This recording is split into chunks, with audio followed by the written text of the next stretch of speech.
What's up, everybody? It's Nick here from thegameraccess.com with Unscripted Access, episode number 20. We are finally back after PAX. You guys have been driving me, not necessarily nuts, but you guys have been continuously getting on me like, Nick, when's the next Unscripted Access? We are finally back, and we've got a great cast. On this week's show, we've got Anthony Taw.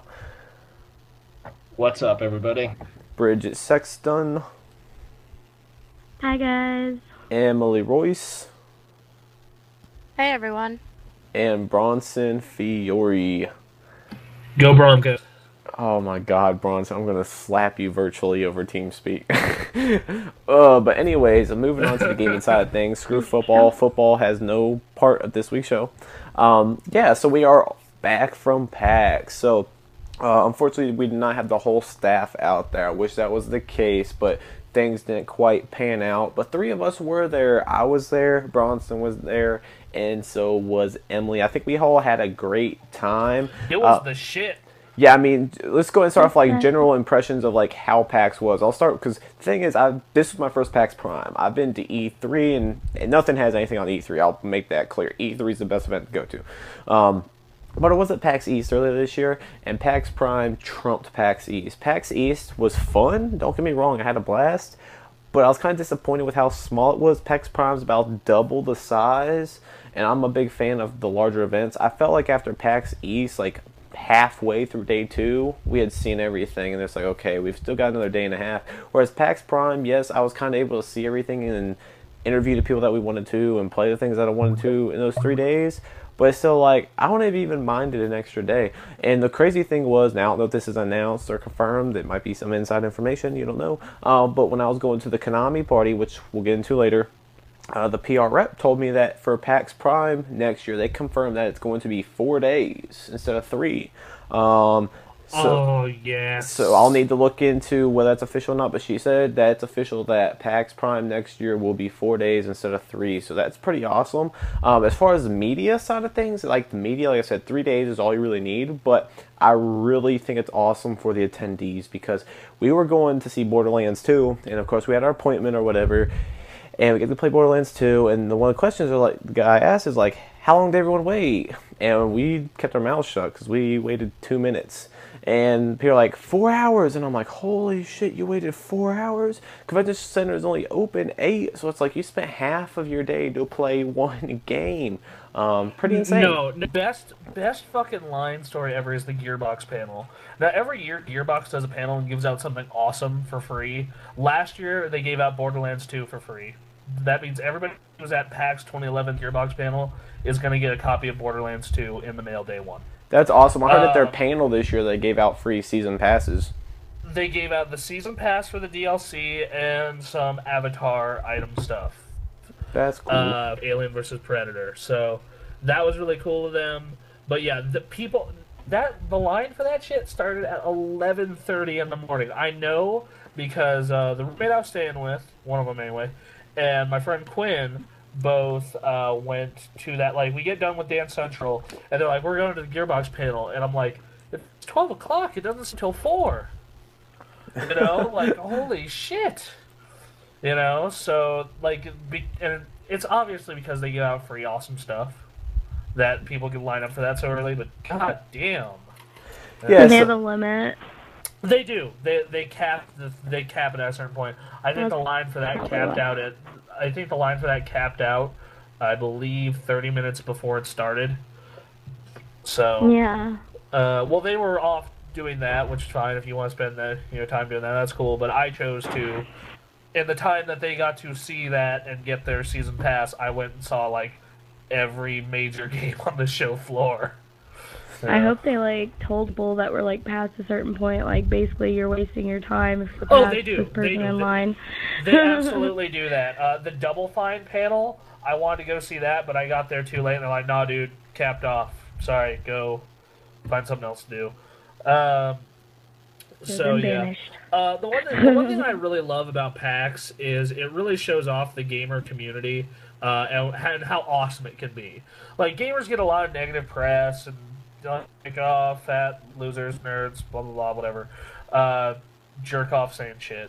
But like that community shows how awesome it is at PAX. Everyone's cool with each other. Everyone's super smart, talking about their passion for games, and like everyone I talked to at PAX was at least sociable and nice, if not super awesome to talk to.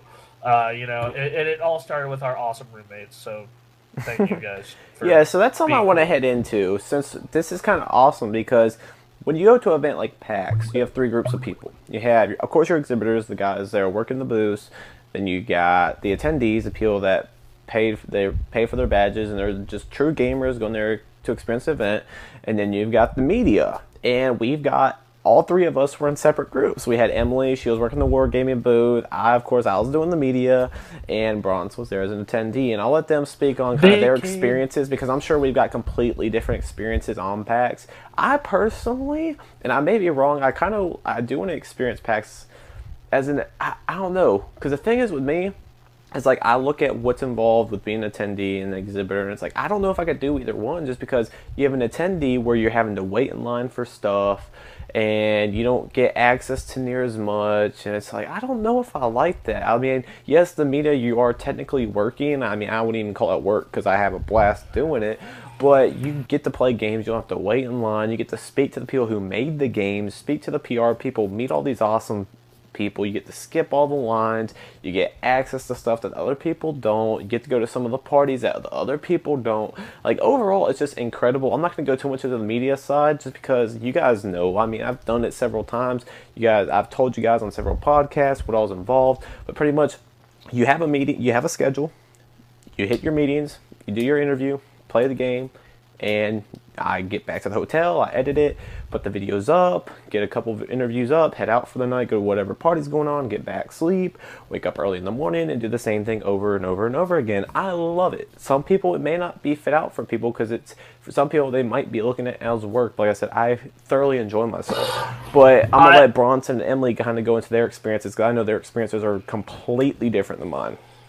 So the media experience I would enjoy when it comes to playing the games and meeting these awesome people, but the thing I enjoy about the attendee experiences is really getting to hang out with all these awesome people, and also the nice side effect of being able to go to panels. I went to 2 very interesting journalism panels. I went to the Rooster Teeth and Giant Bomb, which are both hilarious. And at night, even if I was part of a media, I'd probably go to the concerts anyway, just because the Proto Man fucking rocked my face off. But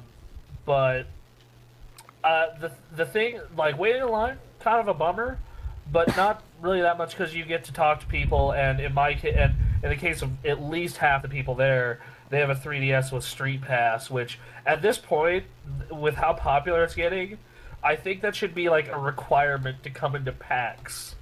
You would have to have a fucking 3DS with a Street Pass active. Oh, fuck that. I'll probably never do it, so... Oh, they would. I mean, it's a lot of fun. Like, I'm just saying I probably never would, because I'm not, like, a big handheld fan, so... Like I introduced it to one of our roommates, like, oh, you gotta try Street Pass. You didn't have a 3DS Lux Pass, you gotta try this. And, like, by the end of the weekend, she has more puzzle pieces than me, more Mii's collected than me. And, like, all of a sudden, I'm just like, I fucking knew it. You introduced, like, same thing with my friend Quinn. He got a ton of puzzle pieces. He was borrowing Anthony's 3DS, and he got a ton of puzzle pieces and shit for him. Like, if you, like... I swear, the count went from, I think I only had 30 or 40 Mii's before PAX, and after I was like, 330? What? How many did you get? Oh, yeah, and if mine DS, it didn't go... And in comparison, I used my Vita twice all weekend. But, like, that Street Pass is definitely a reason to, like, keep pulling it out and keep yourself engaged. Another reason I like PAX is just a game can happen at any time. Like, we were in line to get onto the show floor. We decided to get there early Sunday morning so we could go play Halo, not have to wait for Halo too long. And I started talking about two tabletop games. One's Cards Against Humanity, which I described it on the Gamecast. It's a dirty apples to apples, if you've ever played that. And then the other one is Metagame, and I started talking to Metagame, and dude's like, I have a version of the Metagame. And we're like, come here, new best friend. You know, come play with us. And we totally just played Metagame right there on the spot. You know, like, that's what I love. Just that kind of community and the bonding of, all these people with a common interest in one place. It's great working as media that you get to see all those games early. I would never want to be an exhibitor. No offense, Emily. Yeah, let's move on to the exhibitor side of things, because maybe Emily can tell us different, but it's like I couldn't imagine being stuck at a booth when it's like there's all these awesome games. I want to go here, I want to go there, and it's like no, I've got to stand. And they're playing the same song over and over. I remember I could hear the wargaming booth when I was in line for Halo. That dun dun dun dun dun dun dun dun dun dun dun. And in the 30 minutes that I was in line for Halo, I must have heard that song at least 30 times, and I went to go talk to Emily, I believe it was Sunday afternoon, and in the 10 minutes that I was there, I was going to go crazy. Because I'm right by the speaker, and just dun dun dun dun dun dun dun dun dun dun dun, and it plays that damn song, and then it stops for about 30 seconds, and it goes again. No words at least, right? Yeah, no, it is literally... That would be even worse.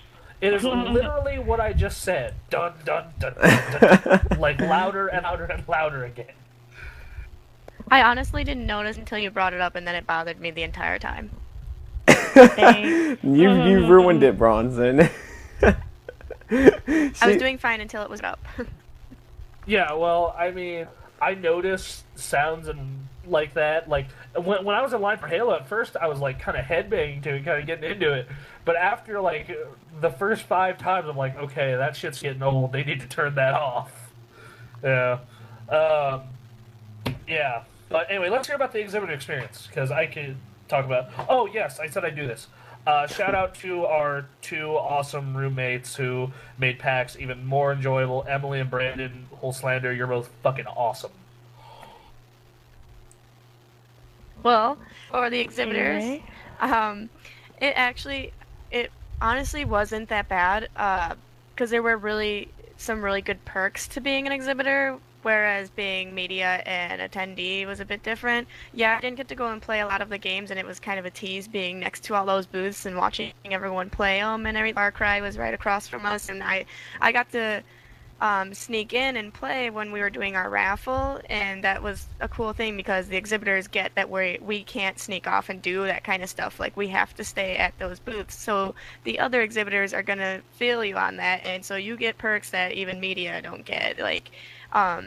We had our own swag, and we got to choose from it before everyone, even the floor, was open. And the nice thing about being an exhibitor, you get to go in super early, and we got to play Gears of War and see, we got to sneak and jump the line for Assassin's Creed and stuff like that, because we only had certain amount of time for breaks to go off and do our own thing. But we would do it we would save our swag and trade it with other people at other booths, and because they know that you have to stand there and do that same thing for 3 days straight from when to close, and so they feel your pain, and they kind of give you perks and save stuff for you later on. We had our own enforcer from PAX that would come to our booth, and he had a checklist of all the stuff that he could go and collect for us, and whatever we picked, he would put a check mark to it, and he would bring us that swag. Someone ended up, we all had a bunch of check marks next to the LOL skin code, so we got a stack of those. Do you play League? Because I had to fucking murder to get one of those skins, and it wasn't even for me. It was for a friend of mine. I had to sit and fucking murder to get that skin. Yeah, I don't play myself, but I did end up getting a few, and we got 40 different skin codes, and that was just because we had to work the floor, so they understood. Yeah, I think I've very much considered this, because I'm going to be living in Seattle next year, is enforcing, because in the 2 years I've gone to PAX has been such a wonderful experience. I'd love to give back to the convention. One thing I will say is one booth I would never want to work is the Dance Central booth. Oh my fuck! You are dancing all day long. That's how you drop the pounds, dude.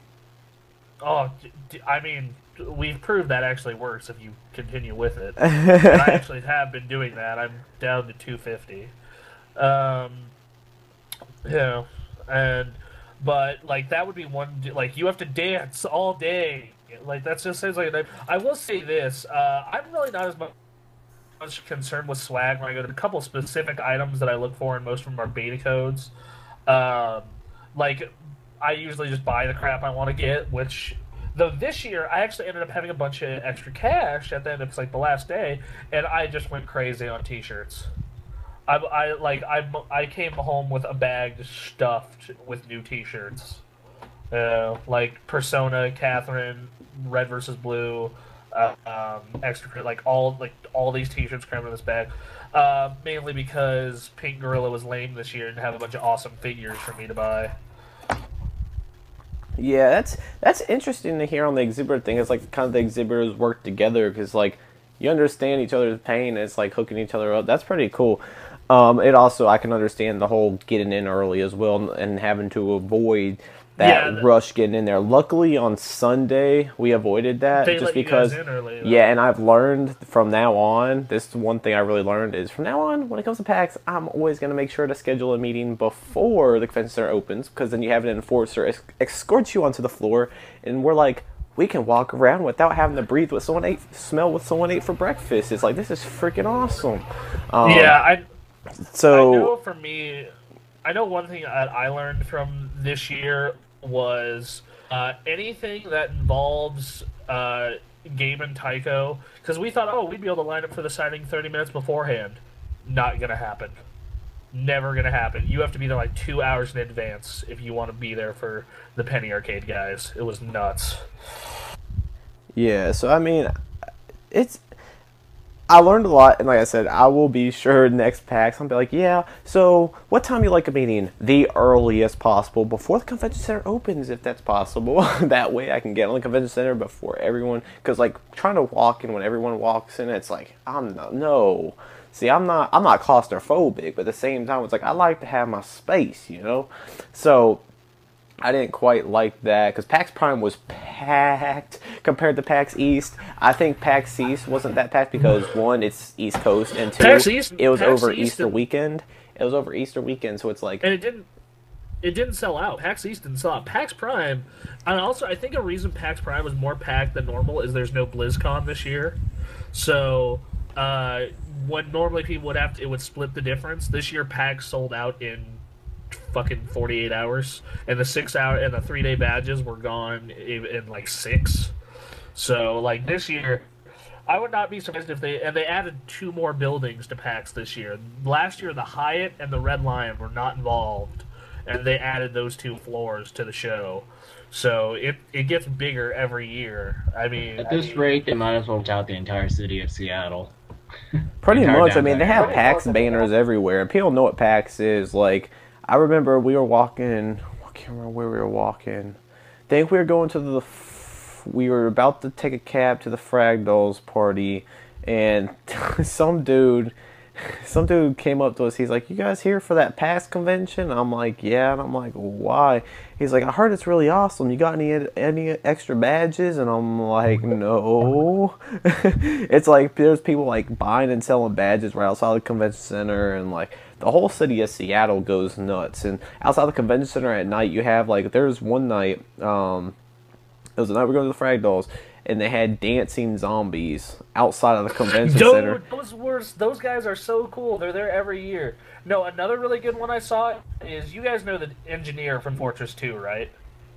There was some guy cosplaying as the engineer with a guitar playing the song that he plays in the Meet the Engineer video. And like people would just give him money. He's like, "Yeah, I'm going to earn money for a Sunday badge," and someone just gives him a 3-day pass. They must have had no use for it. They must have. Yeah, because I know someone who had a media badge, and he was only able to be there the first day, and half of the second day he had to fly back. So he just gave his badge to someone else or whatever. So it was just like whatever. But yeah. But yeah, Emily, as an exhibitor, I'm sure, I mean, obviously you have a lot of people come up to you and you see people walking around. Did you have any weird encounters? Because I've spoken to a couple people that have exhibited at these events before, and they've had a couple weird encounters at events. Did you have anything come up? Plenty. I had a lot. Probably one thing that was really weird was people who were denying swag, like, not like, a pin or something, but when we were giving away like the bags that everyone was wanting, and like when we had like maximum calendars and stuff like that, like people were denying it. They didn't want it. I know why that is. Because like me, and they go on an airline that only allows 2 fucking carry-ons. Okay, that's why you FedEx a package back. But like I didn't want to pay for FedEx either, so like I'm sitting. Although I ended up having to pay for fucking FedEx anyway for my Vita. We'll get to that story later. But the entire time I'm thinking, shit, I can't posters, can't buy anything fucking huge because my first bag is completely packed after all of these shirts I've bought, and my other bag is relatively empty, and I'd like to keep it that way. So like the entire time I'm thinking, please don't give me a poster, please give me something huge.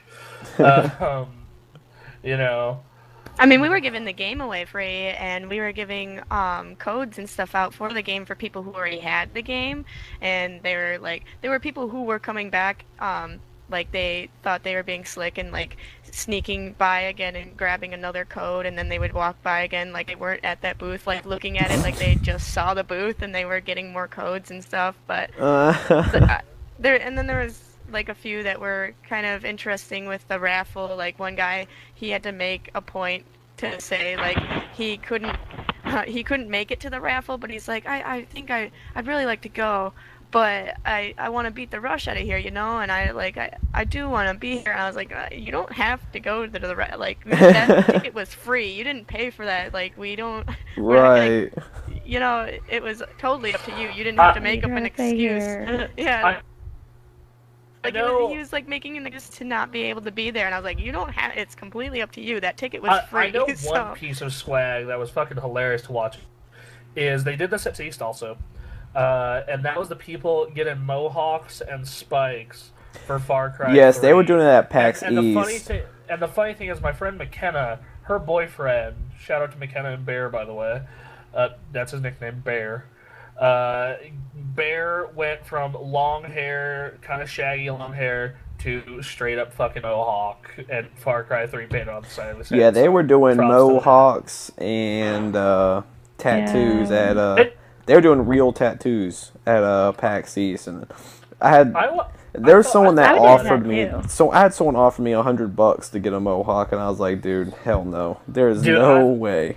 You know what? Next PAX, if they have something like that, if I like the game that they're promoting, I will totally do it. Mark this PAX Store Prime. If I like the game that they're giving away, so if it's I'll hold you up to that one, dude. I'm interested. I'm gonna hold you up to that one. I will get a mohawk. I'll totally get a mohawk or whatever ridiculous haircut they're doing. But no, that was funny. And then the other one I saw was we were in line for Dance Central 3, and the guys behind us were in a Geth costume from Mass Effect, Legion to be specific, and an ODST from Halo. And they were in line, and in the line they were dancing to I Will Survive. And then they get up on stage and do YMCA. And it was amazing. I have it on my phone. It's so good. I'll be sure to say. Well, Anthony, because we didn't get much footage of the show floor, Anthony's just going to do a Dance Central 3 preview video. So, yeah. That sounds awesome. Yeah, that's one thing that we forgot to do. It's completely slipped my mind, was to get us set up with Dance Central. Like, I completely, like, every time I go to an event, that's like always on my mind. I'm like, all right, who am I going off on Dance Central with this year? And that completely escaped my mind. Dude, we couldn't have done it with a score anyway, because the one on the show floor was buggy as hell. Like, it did not recognize one of us, like me, the first time I did it, and then like the second and third time it only once and then didn't catch me again. It was really annoying. Same thing happened at the Omegathon, PAX's week-long gaming competition for $5,000 and a trip to Tokyo. Was they had to move that round of the Omegathon to a better so Connect could recognize the people. That is terrible. Yeah, because that was really like that's something I always look forward to doing, is freaking going up on the Dance Central floor. And we got PAX East, and by that time 3 will be out, so we could do really super songs like Ice Ice Baby. and sex and know it. Yeah, we definitely got to make sure we don't forget for next event. We cannot forget. Oh, and another great one I saw, it's on my friend Quinn's phone. He was my partner in crime for most of the event, was Ash and Ash from Pokemon the animated series, and Jesse from the same show did Teach Me How to Dougie. Oh, I love Teach Me How to Dougie. I did that at one event. It wasn't on camera, but... That's in 3. The songs I really liked in 3 were Sexy and I Know It, YMCA, and it's a good song, but it really sucked to dance to. They didn't have good choreography, in my opinion, for it, and that's Disco Inferno. Man, that's going to be so much fun. Me and you are going to do Teach Me How to Dougie. Me and you, that's what we're doing. Okay, we're going to do Baby Got Back also. Oh, yeah, we'll do Best Out of 3. The last song, we'll let the crowd pick. Yeah, let's let the crowd pick whatever they want. Oh my god, that would be so much fun. But damn, I'm so upset that we forgot to do that, though. I always look forward to that. Dude, we were both busy. Like I saw you twice on the entire show. Well, yeah, I was super busy. Sunday we had like the last hour and a half was just free. So we were just kind of walking around, just seeing what there is, taking a lot of pictures. Like I did the Metal Gear photo shoot, I did the Marvel Heroes photo shoot, Plants vs. Zombies, so we did a lot of like photos and stuff like that. I know Sunday, the last Sunday from like from like 3:30 to 4:30, I was kind of free because I wasn't in line for the Omegathon and most people I knew were at the Gearbox panel, so I was just kind of like getting the last bit of swag I wanted. I got in line for the last closing ceremonies, which I encourage everyone to go to at PAX because they're always them. And while in line, I'm not sure if you guys have seen that Gangnam Style meme. Anyone hear this? I have not.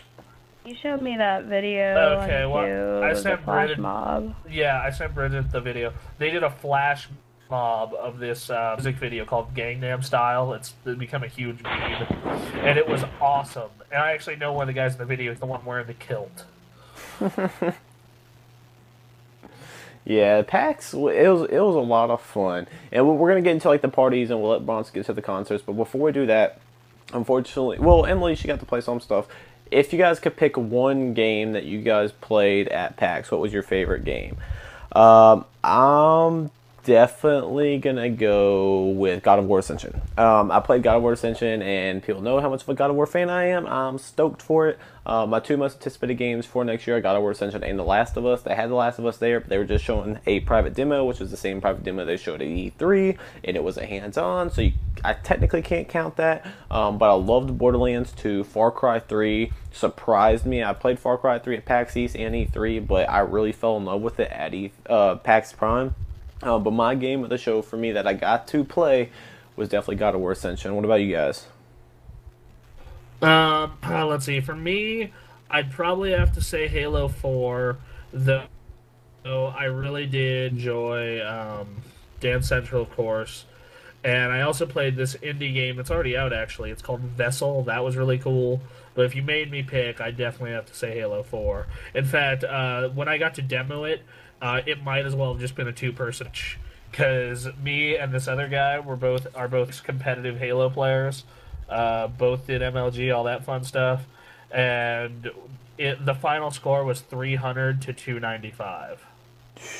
And everyone else was like 200, 150, like 130. So I definitely have to say Halo 4 because that was super impressive. I like the way they do the loadouts. It's a little bit faster than Reach. That just everything seems so balanced. It's a lot of fun. My surprise of the show was Borderlands, because I wasn't Borderlands big is on awesome. I wasn't big on the first. Yeah, I wasn't either. I thought it was okay, but then I tried the second one, and now I traded to get the review of that game, and I have it set up on my GameFly, and I'm considering buying it if I really like it a lot. So, Emily. Unfortunately for me, I didn't get to really play anything. The only games that I got to play was the new Gears Judgment game and Far Cry 3, and between those two, I'd have to say I liked Far Cry a lot, and I was not a fan of the first one, and I didn't even, because I didn't like the first one, I didn't even touch the second one. But the third one is so much different than the first that I actually liked it quite a lot. And Gears, it was pretty fun, but it's just the same game, really. We did free-for-all, and there were a few things like directional pad isn't used the same. There are a few changes to the game, but if I had to pick from Prime, which one I liked, I would have to say Far Cry 3, because that was a lot of change to that game, and I did not first, but this one actually intrigued me. Yeah, I was not a fan of Far Cry 1 or 2, but Far Cry 3 I am so excited for. Gears of War Judgment I did not get to play at PAX. I did play it at E3 though. Absolutely love it. I'm a huge Gears of War fan, so I'm definitely looking forward to that. But moving on to off the show floor onto the parties and concerts. I know I did not go to any of the concerts, only went to the parties. I know both Emily and I, we went to we went to Avery's party. So Avery's party was the first night, and it was all right for a Kickstarter party. It wasn't that bad. The only thing, my main issue with it is there wasn't really any air conditioning, so it got really hot up in there. And there was only one little booth for booze, and it was just beers, so it was like a super long line. It's like, I'm not going to go wait in that line. But it was pretty good. I mean, for a Kickstarter, plus, I mean, Avery's pretty much started it by himself. I'd definitely give him props on that. But then the next night was the Frag Dolls party, which I know both Emily and I were at as well. And that was awesome. Frag Dolls always throw a great party. PAX East, I wasn't too happy about, but with an exception of the PAX East party, Frag Dolls usually throw an awesome party, and PAX Prime was no exception. They had this really nice nightclub.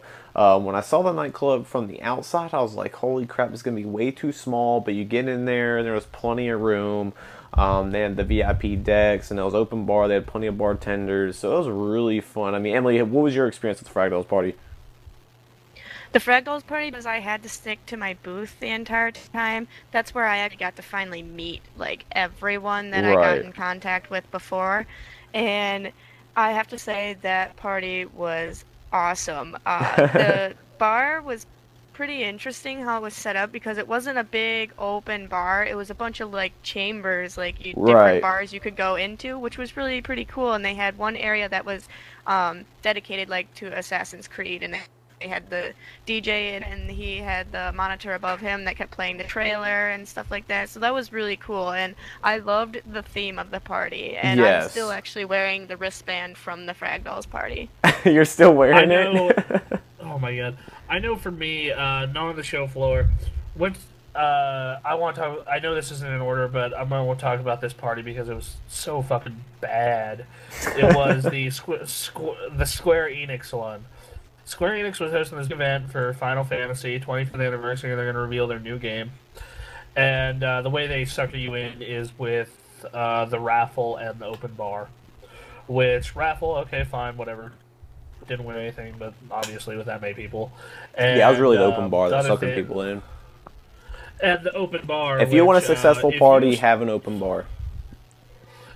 Well, if you have enough bartenders. And enough booze. But in this case, there was like 2 bartenders, and if you got in line for the bar the second you got out of the elevator, you might have been able to get 3 drinks if you got your drink and then immediately went to the back of the line. We go down this elevator, and it's kind of like this place that would normally be a nightclub, and they have TVs set up with all the Final Fantasy games broken up, old school 1 through 6, Golden Age 7 through 12, Modern Era 13 and 14, and the future, which on the future they just keep showing the damn trailer for their concept of what a next generation Final Fantasy will look like. And on this, they have a DJ blaring terrible music, and they have this big screen showing different Final Fantasies, like what they did and whatnot. And I don't know why they weren't playing music from the Final Fantasy games, but whatever. But finally, we get in there at like 6:45. It starts at 7:30, after sitting there talking and getting like one round to find, like a couple battles in on one of the games, we go upstairs, and the way that this club is set up is these two railings with kind of like a place where you put your drinks overlook this entire area that would normally be a dance floor or a stage. And there are people down there playing Final Fantasy games on the TVs that are set up, and then there's the stage where the DJ is and where they'll reveal the game. So we're sitting up there, we're just kind of, coasting up against this table type deal. Big line all across the way. And across. They finally start the presentation, and what they reveal is Lightning Returns Final Fantasy 13. And instead of showing like a trailer like they should have done, or something compelling, they get the developers to talk about it. And not live. They couldn't be there because they were too busy, so they just recorded video. And then the PR guy... Oh, yeah, it gets worse. The PR guy comes out and starts talking about the game, and he shows a couple of screenshots of Lightning and talks about her as a character, and how this game, she's going to be very customizable, and how there are going to be 4 main islands that you traverse, and how you'll get to each of them is a monorail. It's a monorail. And then they finally start showing screenshots and concept art of one of the cities that you'll be in this monorail. And they keep showing fucking pictures, concept art, and actual screenshots of this fucking monorail and monorail stations. And why are they fixating on Final Fantasy 13 in the first place? It was like, alright, but I mean, God, like... Alright, so this brings us to the part of the story. So, Bridget or Emily, have you ever seen the Simpsons episode where they get a monorail? Yeah. I have not. Okay, Bridget knows what I'm talking about at least then. Well, the guys to the left of me got their drinks, and they're talking about, man, this reminds me of that damn episode where the whole town starts chanting monorail. And I Quinn this look like, dude, I have an idea. And I just start pounding on the table, monorail, monorail, monorail, monorail. And Quinn starts to do it, and the guys next to me start to do it, and the people next to them start to do it. This entire row on this table, on these tables, and across the way, and so everyone starts going, monorail, monorail, monorail, monorail, monorail. And then eventually it hits a fever pitch, and everyone laughs, and the PR guy no one knew the song and could, like, break out. Yeah, no one broke out in the song, but the look on the PR guy's face is like, you son of a bitch. Yeah, like, well, you shouldn't have shown a bad game. And then we get down into then everyone leaves after their horrible presentation, and we're in the elevators talking about, hey man, for the next game, the monorail will be a summon. You summon it and it just runs over your enemy. Hey, Doom Train. There you go. And then the other thing was, and then on the way out, someone just snidely yells, "Thank God for Atlas," and everyone just like, yeah, fuck Persona and Devil Survivor were both awesome. They could have at least like fixated more on like the customization of Lightning or something. That would have been more interesting than a freaking monorail. Like, yeah, it was so bad. Like, that was the two things they talked about. The fucking travel with the monorail, they don't describe how she's gonna become small. She just, there's like 3 yeah, they could have shown examples. They just showed like 3 different times how it's just like, oh, customizable. Yeah, all right, back to the monorail. So that was really annoying, and like they're pretty much right. Fucking Atlas is making the best RPGs now for Japanese RPGs. Let me say. I'm so disappointed in Square Enix nowadays. Like, they used to be so much better when they were SquareSoft, and now they're just going downhill to me. The first few years of Enix were alright. Like, Final Fantasy 12 was okay. Kingdom Hearts 2 was really good. Yeah. And the new Kingdom Hearts on 3DS was actually really good. I played it, and I beat it, I thought Nomura, he says that, he doesn't have any intention of Kingdom Hearts 3 being, like, a main focus right now. And I'm like, dude. That's bullshit. I just finished 3D, Kingdom Hearts 3D on the 3DS. The ending of that game, that ending might as well be called Kingdom Hearts 3 is coming, we swear. I hope. Like, go play through, borrow 3DS or rent one or, find someone. Been waiting for years. And go play Kingdom Hearts 3D, get the secret ending, and you will see. But then I have to buy a little console for. Well, I would just borrow someone's, but I might. yeah. Like, I enjoyed the portable Kingdom Hearts games. They're nowhere near as good as the first two, but they're still quality games.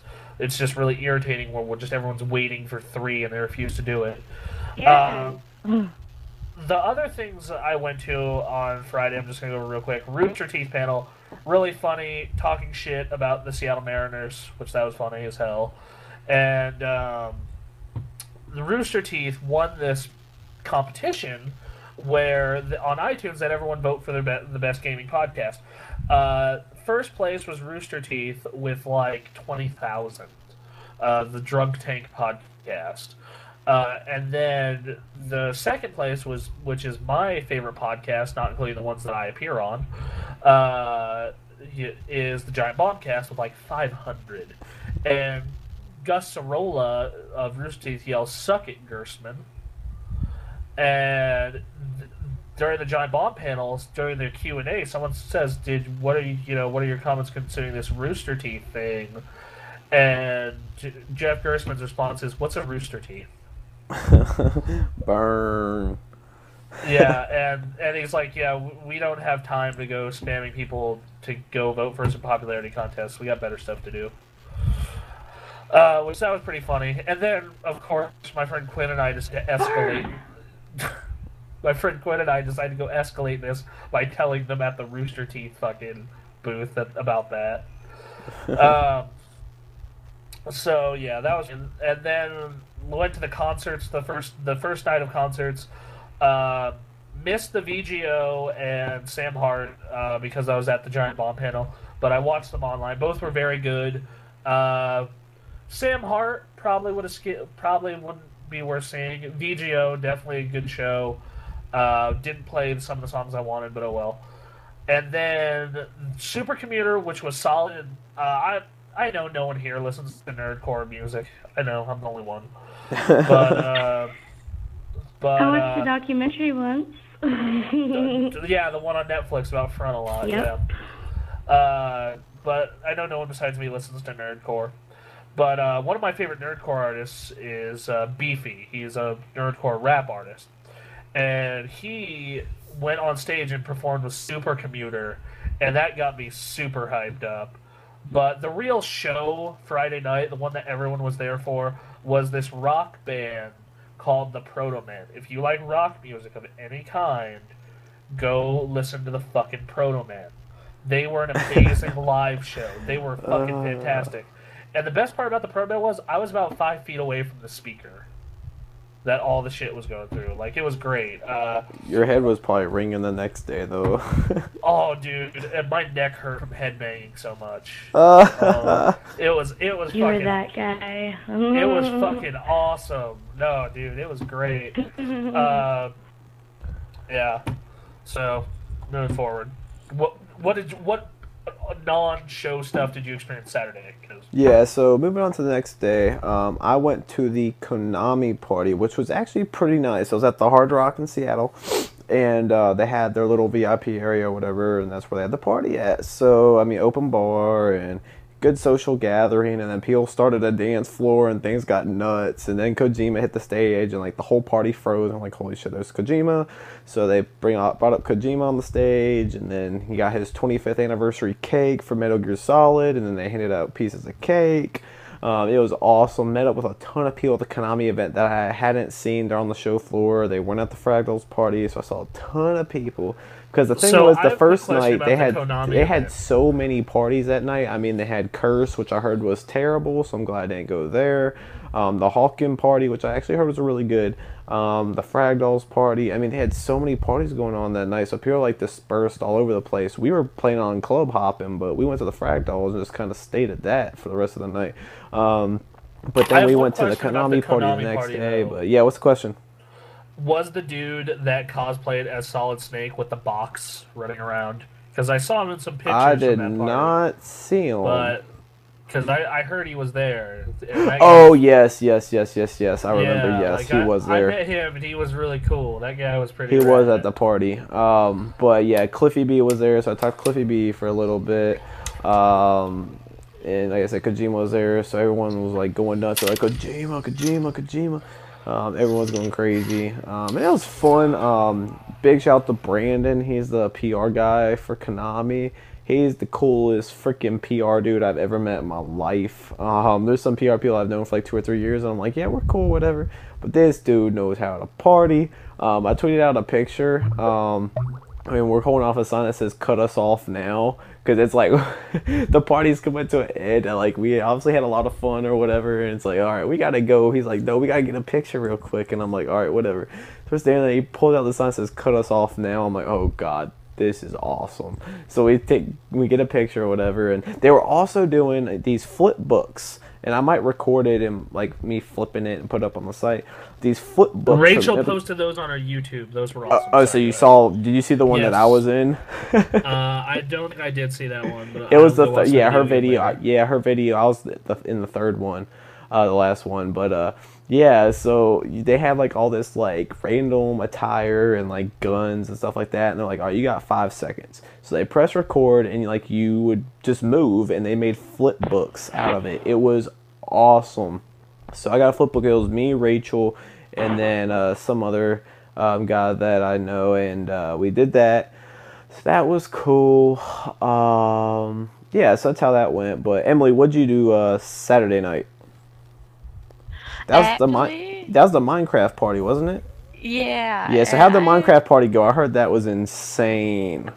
Unfortunately, I didn't go to that one. I was so exhausted from the night before that I ended up just staying in and drinking beer and eating pizza in the hotel room with my friend Felicia, who was also working for Wargaming. But Sarah and Lisa, the Fragdoll finalists, both went to the party and were sending us video and picture of it while it was going on to Felicia's phone, so we got to see what we were missing out on. And apparently it was $1 million party, and the VIP was so insane for that because there was thousands of people that were there, and apparently the VIP actually got escorted up to the VIP area, and I just saw all the video and stuff for it, and it was pretty insane from what I saw. Yeah, the Minecraft party seemed like a rave from what I've seen. Like it was a true like rave party. So are you saying Notch knows how to throw bitchin' parties?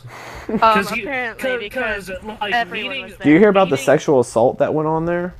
Yeah, I did hear about that. Giant Bomb talked about that shit. That junk was crazy. Yeah, some dude. Did you hear about that, Emily? Yeah, that was actually one of our friends that happened to. Oh God. Oh wow. Yeah, that story actually hit Kotaku and other websites, but yeah, like the guy was like harassing her at first, and he ended up. He whipped his dick exposing. Yeah, he exposed himself and grabbed her hand and put it on it. And... I remember I was talking with the Giant Bomb guys about this, and like at that same party, this random girl goes up to them and like, here, drink, and like just starts like force feeding them vodka. No. Yeah, I hate when those stories go public just because of the fact that, I mean, they deserve to go public, but that's what gives us these negative views. It's like people see that and they're like, oh, see, that's what happens at a gamer party. It's like, no, like that's just one freaking idiot. Like, oh. Yeah, no, like if you want to see a gamer That party, can happen at any party.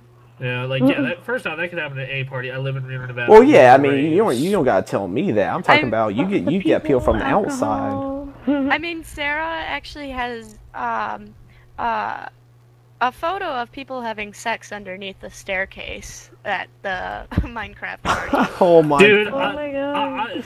If we ever interview Notch, I'm gonna bring this up, like not during, but after or before. Like, man, what the fuck was going on at your party at fucking PAX Prime 2012? We have video, like even the security were drinking and dancing, and like you just see video of the security that should have been handling that situation that happened there. They were actually off dancing and partying to the music as well. Like, I don't blame you for not going, for being tired, because I know that we had to leave the Front a Lot concert early because we were fucking tired as fuck. Yeah, see, that was the thing. Rachel and I, we ended up we met someone who actually invited us at the last minute. We're like, okay, do we go to that little Konami thing? And we were freaking exhausted. We're like, well, we'll just go to the Konami thing. It's obviously at Hard Rock, so it can't be anything too crazy. And I mean, it wasn't. I mean, it was a lot crazier than I thought it'd be. But we were there for a few hours, and it's like, all right, we were ready to get back to the room and get something to eat. So we just got back to the room, called a pizza, and we're thinking where I'm at, it takes about 15, 20 minutes to get a pizza to your place. They're like 45 minutes. I'm like, oh my god, no. But it's because everyone's ordering pizzas in the room. So I'm like, all right, fine, whatever. Bring in 45 minutes. So. We chilled in the room, and the pizza got there, ate their thing, and we were like, whatever, bleh. And then Sunday night was Sunday night was a bit crazy. I won't go into Sunday night was crazy. I told you, like, Sunday, I texted you Sunday night, like, hey, are any parties going on? Anything interesting going on? Well, yeah, there weren't any parties going on. Like, I was just planning on getting a get together, like everyone just like meet up somewhere, but. Well, yeah. Things went down a completely unexpected route that night. But before we get to your Sunday stuff, I have shit on Saturday. Well, I'm not going into that. So okay. Well, that stuff will not go public. Saturday went to the Kojima Metal Gear unveiling. Could not have been more the opposite of Final Fantasy. First off, people in line were not there because of an open bar. They were there because they wanted to see Metal Gear Solid. Hear them talk about 25th anniversary, maybe to see the new game. And actually, while in line for that, we met a dude who works for, hold on, I got the logo right here, Tripwire Games. And if you don't know Tripwire, they've made a couple of Steam games, mostly PC horror titles. One title they made is Killing Floor, and dude, like, we're just chatting up with him, like, oh, where do you work? And he shows us his shirt, and he's like, oh, I work for Tripwire Games. In fact, here you go. And dude just opens his bag and starts handing out copies of Killing Floor to everyone around him. So that was kind of cool. Get into the Kojima panel. Really interesting stuff. It's basic interviews from Jeff Keighley talking to Kojima, but it was kind of interesting. And they finally get to the point where they show Metal Gear Ground Zero, and it's beautiful. Especially on that screen in the Paramount Theater. I mean, it is gorgeous. It was just mind-blowing how good that looked. And then I got super excited because they showed Big Boss. They showed some gameplay stuff that they haven't brought to the public yet. It was really neat. I'm super excited for that game, but I realize it's really far away, so I'm not too excited. But I had a really good impression from that. After that, because I'm constantly want to improve myself as a journalist, I went to journalism panels, met the Giant Bomb guys. They were super cool. Tried to go to the Kojima signing. I was literally 30 seconds too late. I was literally so brought my copy of the Metal Gear collection up there for nothing. But oh well, maybe next time. It was worth it just to meet the Giant Bomb guys, who I've been a fan of their work since I was like 13, 14. They're one of the reasons I got into games journalism and become a better journalist, essentially. You know, one of the panels I went to was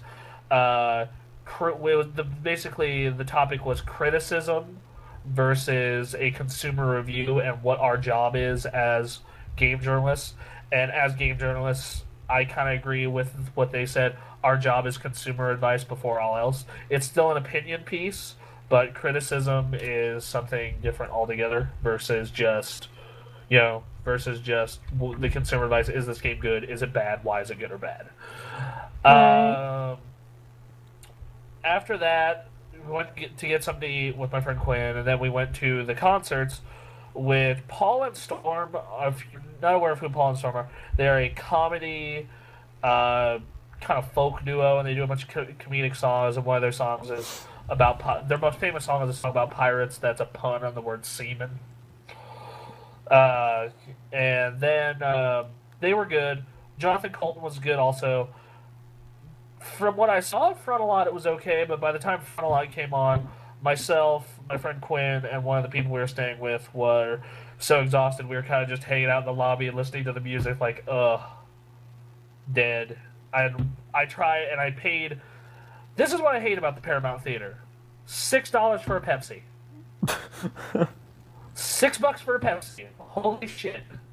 Like I needed to be awake, and I was just like, that's just about any concert, like. No, like I've gone to concerts here. I've been to. I've gone to concerts here, and you know, drinks are expensive, but it's not $6 for a fucking Pepsi. Well, yeah, I mean, but like I get that the Paramount. Location. I get that the Paramount's a really classy theater, and normally it's like an opera house, and they need to fund that shit. But come on, just Jesus Christ. I mean, I paid like $4 for a freaking bottle of water at like a concert before, just because I was so thirsty, and it was just ridiculous. They know you're trapped. It's like Disneyland. And it's hot, and you're like, ugh. Yeah. Drink. Yeah, they know how to take advantage of you. I know, but as far as the concert goes, you guys know the Sarah McLachlan fucking SPCA commercials that are horribly sad?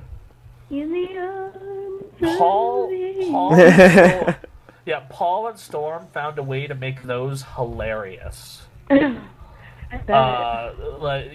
oh my god. Like those dudes did an entire like TED talk, if you know what those are, about comedy, and it was so fucking funny.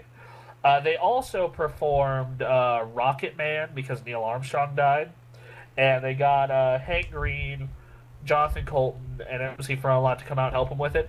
And at PAX, you don't hold up lighters. You hold up cell phones, portable game consoles, and wave them back and forth. My friend Quinn, on his phone, he has a lighter app, a Zippo lighter app, where it shows a lighter. And he booted it up, got the lighter that has a rocket ship on it, and held it up, and they zoomed in on it on the big screen. On the big, like, concerts. Like, there's the main concert floor, and then above it there's, like, this giant, like, I'd say 100-inch screen. That was funny, and then also during the concert, when Paul and Storm came out, someone yelled, "Yeah!" Like Lil Jon, and then I yelled, "Okay." Sadly, no one yelled what. But that was Saturday night. Saturday night was good. Jonathan Colton did Eat Your Brains, and me and Quinn acted like zombies too, and it was rad. But yeah, PAX are always fun with the after event parties and stuff. I wouldn't say they're not near what you get with like a E3 or especially CES. But CES is coming. I mean, it's in Vegas. It's in Vegas. But even like E3 is a blast. But PAX is always fun too. Really, I really had a good time there. I'll definitely be at PAX Prime next year.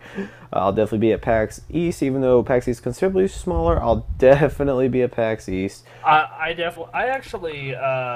Next PAX, indie developers, be aware, I'm coming for you, because, you know, I see these big games all the time. I know I'm going to play them. These indie games, I'm not necessarily going to see. Like, I kind of had this epiphany on Sunday afternoon when I was going through one indie game after another, that at PAX East, I definitely kind of want to do coverage, personally for me, of more indie games, because, you know, every website's going to be doing coverage of, you know, The Last of Us, but the Gamer Access, I want us to have The Last of Us and Vessel or Dragon Legacy or Johann Sebastian's Joust. Yeah. Right. Check out Trine too.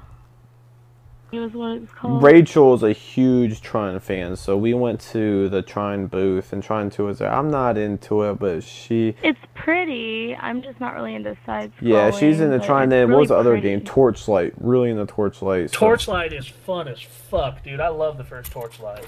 Yeah, so we checked those out, and they were pretty cool. We checked out the new Dead Island. It wasn't hands-on, but it was a demo in their little theater room, and it was really cool. But yeah, overall, I had a great PAX. Huge shout-outs, I know you guys are listening, to the guys that came up to me and noticed me during PAX. That was awesome. That was really awesome to have people come up and be like, "Yo, I follow your work. Holy shit." I'm like, oh my god. I gotta say, when he's doing this, man, where's my love? guys. Come on. I didn't see any of you out there. I sent one guy your way, and I was like, yo, Bronson's here, too. He's like, oh, he knew who you were. I was like, yeah, Bronson's here. And then I showed him the picture that you and I took, and I was like, yeah, if you see him, hit him up. I guess he didn't find you. One dire mistake that I made when packing is I forgot to bring a fucking hairbrush. Oh my god, that was so bad. Like, I got out of the shower, dried my hair, was about to comb, and I'm like, shit. That sucks. Shit. But, so I just kind of had, like, pat it down and just like, okay, stay. Also, forgot this from the Saturday night concerts. My friend Quinn and I, as a joke, like, I'll come up to him and hug him and be like, "Hey there," and he'll say, "I need an adult," and then I'll go, "I am an adult," and then he'll go, "Another adult," and then I let go. After I let go, and he says another adult, this random dude from Line comes up and gives him a hug. It was great. But yeah, I mean, I'm trying to remember Jonathan. I'm trying to remember all the people that came out. Jonathan, Keenan. I can't remember all your guys' names, but you guys are awesome. You guys are the reason why we do what we do, and it was awesome meeting you guys. And then Robert was the guy who was like, yeah, he's like, Unscripted Access is the best podcast you guys have ever done, and it is the best podcast you guys do. And I was like, I definitely appreciate that. He's like, where's Unscripted Access? We'll record it now, and I'm giving you a shout out. So thank you, Robert. So we were so tied up with PAX, and then PAX came, and I had to go to an event from there, and then getting back, and I had flight issues, and we'll definitely let's get into the flight issue, and then we actually need to head into, we're going to kind of go back a little bit to before PAX, because I actually have a Sunday night thing real quick, though. Okay. Went to dinner with my roommate and two of her friends, Ryan and Rebecca, so shout out to them. Really shout out to Arlen, because that dude added me on Facebook and whatnot and kept our site information. So he was super cool. Shout out to anyone who went to this site after talking to me, really. Shout outs to both our roommates. They were both great. I was like, when I was like going to the PAX forums to find roommates, I was like, oh god, I'm gonna get raped. So you just found some random people in the forums and bunked rooms with them? The PAX forums have this area called Room Share, where it's so you can cut costs on the hotel. You room with random people from the forums. Oh boy, I could not do that. Oh boy, hell no. I made sure to check them out on Facebook and everything, but even then, you're still not sure to be in public. So. Oh god. But shout outs to Emily and Brandon, you fucking super cool. Same with Emily's friends, Ryan and Rebecca, also super cool. Can't wait to be up in Seattle in a couple months hanging out with y'all. Yeah, I would be the one to get some like creepo dude that I could not sleep. I'm so lucky. I'm very lucky, which we'll talk about that with my Vita fucking later. Yeah, I could not. Props, Bronson. I could not do. I could not do it. I'm like, if I haven't at least talked to you a few times, known you for a couple months, we are no sir. Yeah, like I talked to him off and on Facebook. Like he seemed like a cool dude. He introduced me to Riff Tracks, which that was good. You know, like those. Oh boy. But they were cool people. Although, fuck the King's Inn. Okay, I booked 2 fucking beds at the King's Inn, and they fucked up the booking and gave us 1 fucking bed. For 4 people. Fuck them. Oh, that is... So my the first God. night, Quinn, Brandon... That's just another reason why I am very picky with my hotels. I do not have to worry about that. First night, Quinn, Brandon, and Emily take the bed. I take the fucking floor, which actually wasn't that bad, oddly enough. Then the next night, someone took the chair, 2 people in the bed, the floor, and then the fucking last night, they were gone because they left Sunday night. So Quinn and I took the bed. Uh-oh. Quinn and Bronson bunking beds. Uh-oh. Hey, baby. Uh-oh. No. Well, fuck all. I've known Quinn since 6th fucking grade. So, oh man. I don't think he's gay or a rapist. I'm Oh, not sure. that's why he drugged you and you don't remember everything. That's why my ass hurt and I had $10 in my back Exactly. Exactly. But Oh no, god. also, Emily and her friends went to this pretty awesome restaurant, this mall at the top floor of this Seattle mall called the Palace Place, I think it was called. I had macaroni and cheese with lobster and crab in it, and it was fucking delicious. Yeah, it was really good. But also, the thing that confused me was how huge their mall was. Okay, I come from Reno, Nevada. Our mall, we have 3 malls. 2 of them are outdoor malls. The one indoor mall is kind of big, and then the 2 outdoor malls are bigger than that, but they're not. They're also relatively small in comparison to this massive building with like 6 floors and a movie theater in it. I think I saw you at dinner, because I was at the PMS clan dinner, and I think we were right next door to you guys. Were you in that steakhouse on the top floor of the Palace Place? Yeah. Yeah, that was where we were at. We were in that corner, and it was me, Ryan, Rebecca, Emily, and Quinn. So. Yeah, I wasn't sure if it was you. I went out because they didn't have a bathroom. They shared it with the mall, and I had to actually leave the restaurant to go to the bathroom. But I was walking back, and I was like, I think that's him, but I have no idea. I was drinking, should have said so... hi. You should have said hi, and if it was someone weird, you could just like, oh, never mind. Yes. So, shout out to everyone who made our PAX streams better. Oh yeah, Arlen in Vancouver. Yeah, you're cool too, because this dude kept a notebook. Like, he was so tired of meeting people at PAX and not getting their information or forgetting it, that he actually brought a notebook with him for people to write in what they were comfortable with writing. So, that was kind of cool. See, media, we just exchange business cards and call it a day. Yeah, really good idea, though, because, like, obviously PAX East, bringing business cards, E3, same thing. PAX Prime, I go as an attendee, so I'm thinking about doing that next year, because there are a lot of cool people I met, and I only got a contact information for a few of them, so, yeah. Yeah. But moving on, like I said, we'll go into my whole airport situation. Then we'll go into my cab story. We're gonna head back before PAX, because the bar hopping adventure was really cool, and we had the best drink ever, and it was called Unicorn Jizz, which we'll get into later. But so flying back, I mean, it was funny. So Rachel and we got to the airport or whatever. Now keep in mind, this is flying back from LAX airport. I hate that airport. I fly in there too much. The airport's huge. I hate LAX. But I went to a press event, which you'll hear more about on the 12th. But we're flying from LAX, and we were talking, and I was like, yeah, I can't remember how we got on the top. I'm like, yeah, I've never missed a flight, blah, blah, blah. I fly all the time, but I've never missed a flight, never really had any issues. I jinxed myself. Because I didn't miss a flight. I mean, I caught my flight to go from LAX and landed in Dallas, and going on my flight from Dallas back home to Raleigh. Get on the plane, I'm like, okay, we've been sitting here 30 minutes, and nothing's happened. What the hell's going on?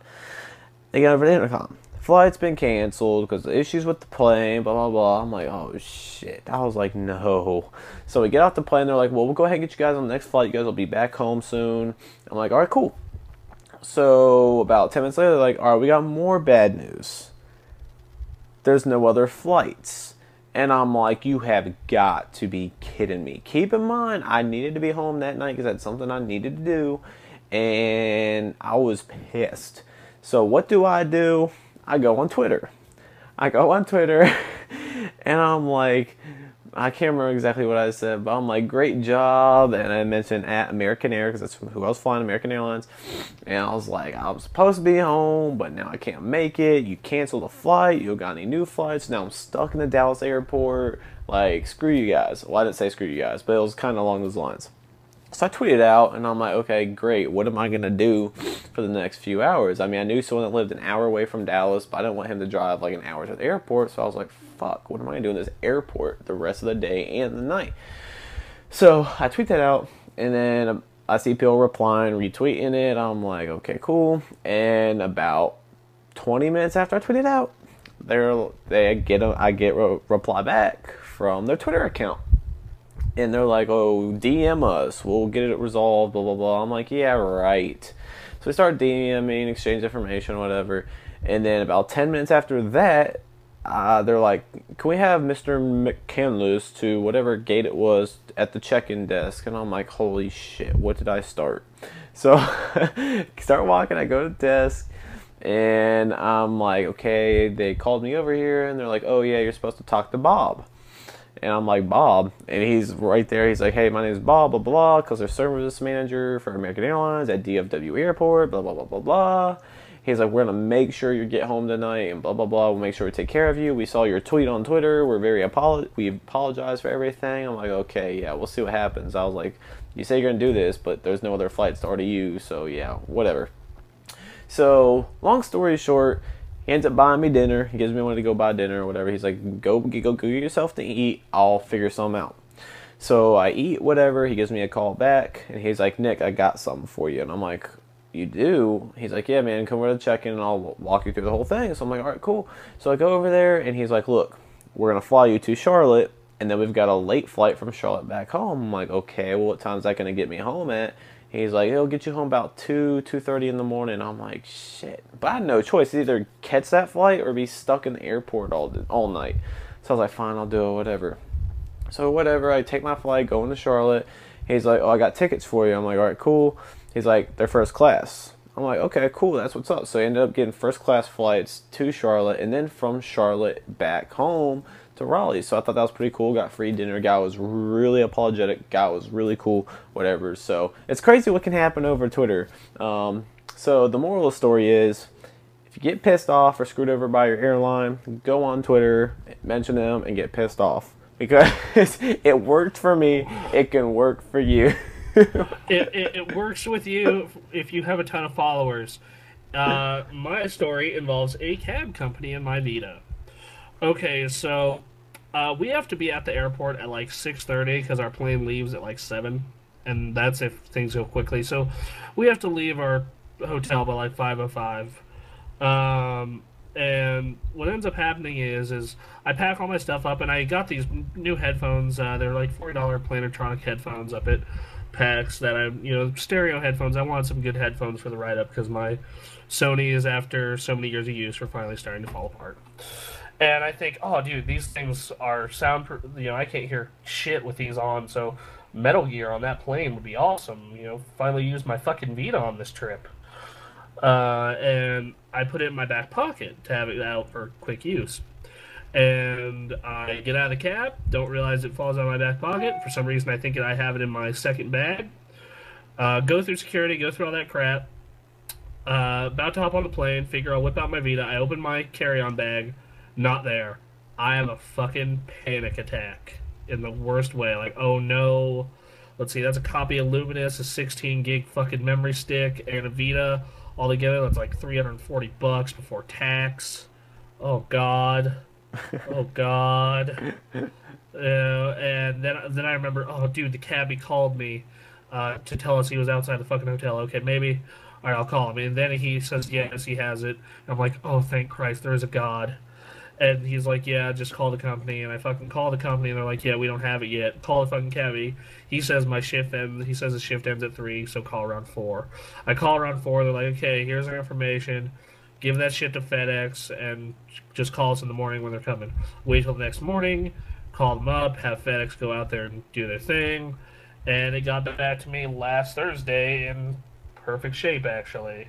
So, but that was a fucking horrible panic attack and a half. Also, gotta say, Alaskan Airlines, very nice, good service. Kind of annoying, the whole carry-on bag extra fee, but other than that, not bad. Free drinks too, which that's nice. Every airline gives free drinks. Well, at least every airline I've been on. You've never flown Southwest. Southwest gives free drinks. I flew Southwest to Seattle. That's when I flew to Seattle. Oh, well, fucking... I would also like to say, before the last time I flew was 2008, so, things may have changed. Well, yeah, things may have changed, but moving on from our wonderful airlines and cab stories.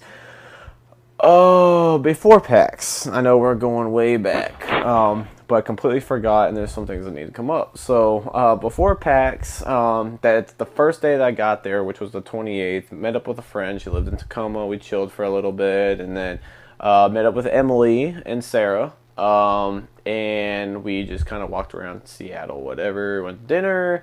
The next day, we went to, the Space Needle, which is awesome. Space Needle is a lot higher than I thought it was. When you're up there, you're like, holy crap, this building is huge. So we went up there, And then that night, we decided to go bar hopping.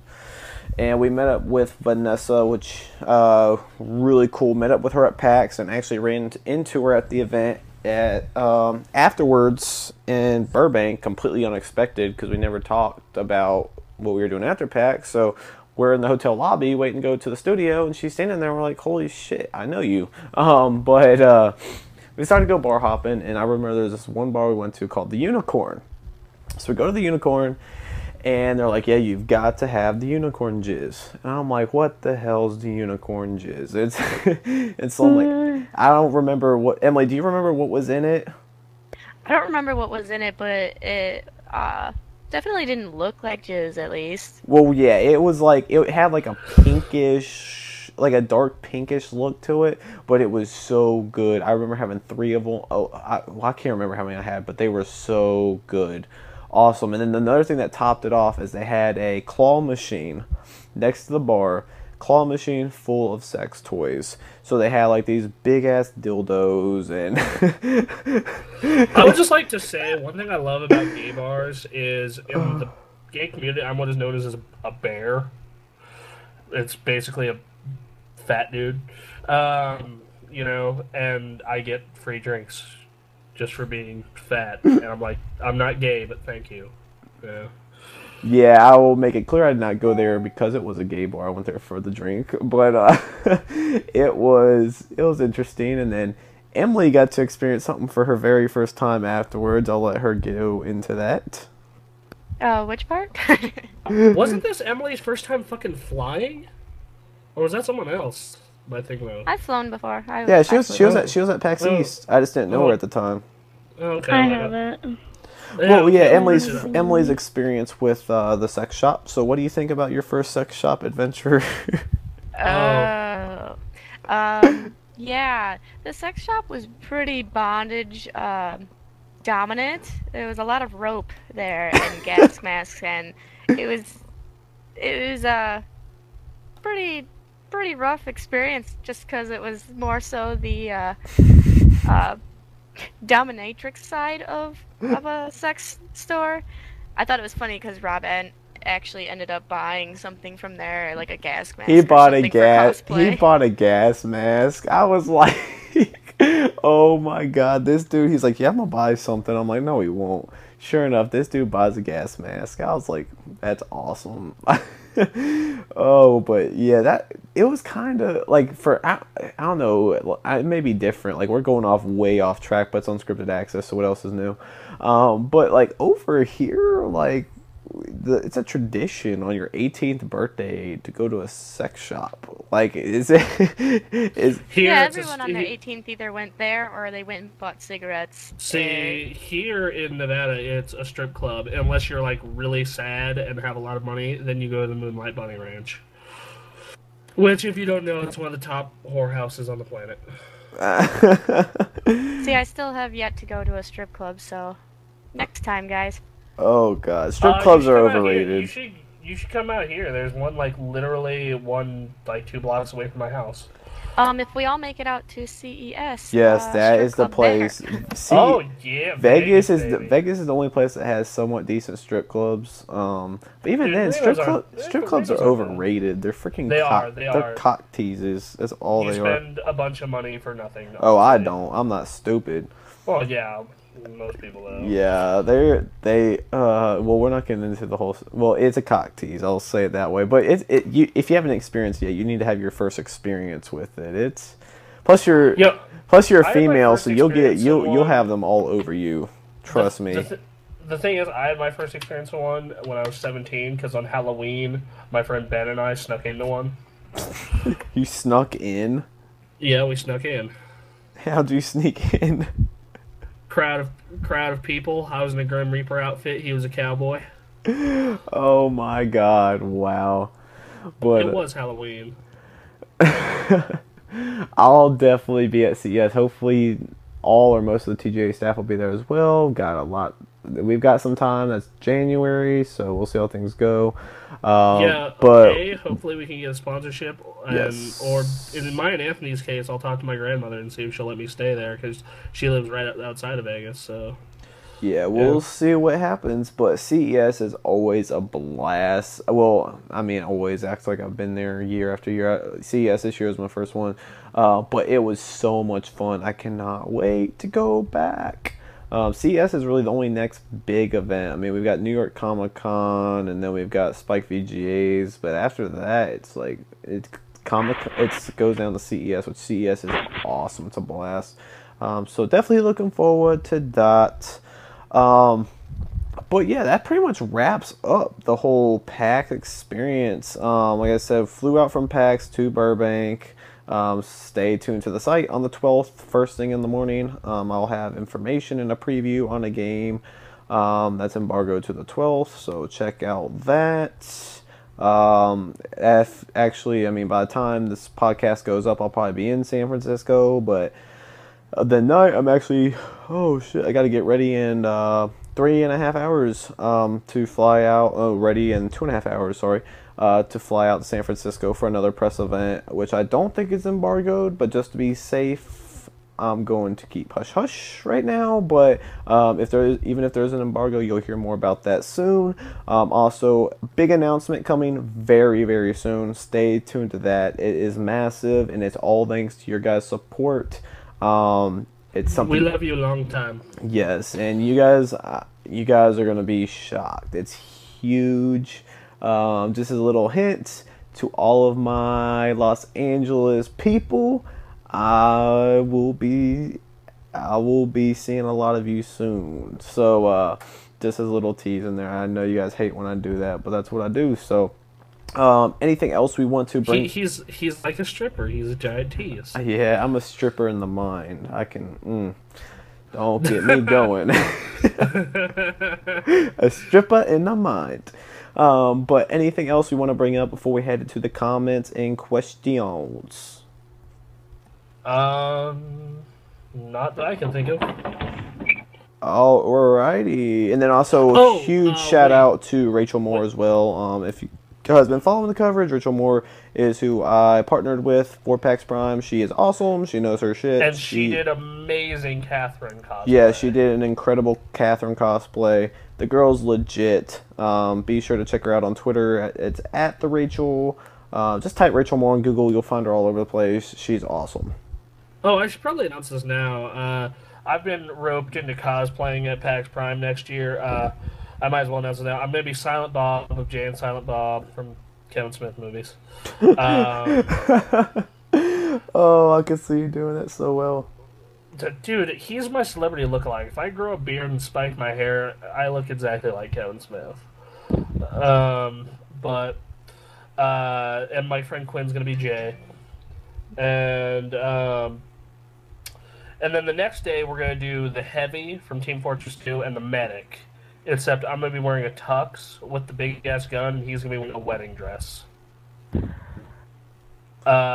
then the final day if she is going to cosplay as Jade from Young and Evil, I'm going to go with my roommate, Emily, not this Emily, different Emily, as Paige from Beyond Good and Evil. I still think you should follow Jenny's suggestion for what you could cosplay as. What'd she say I should be? Snorlax.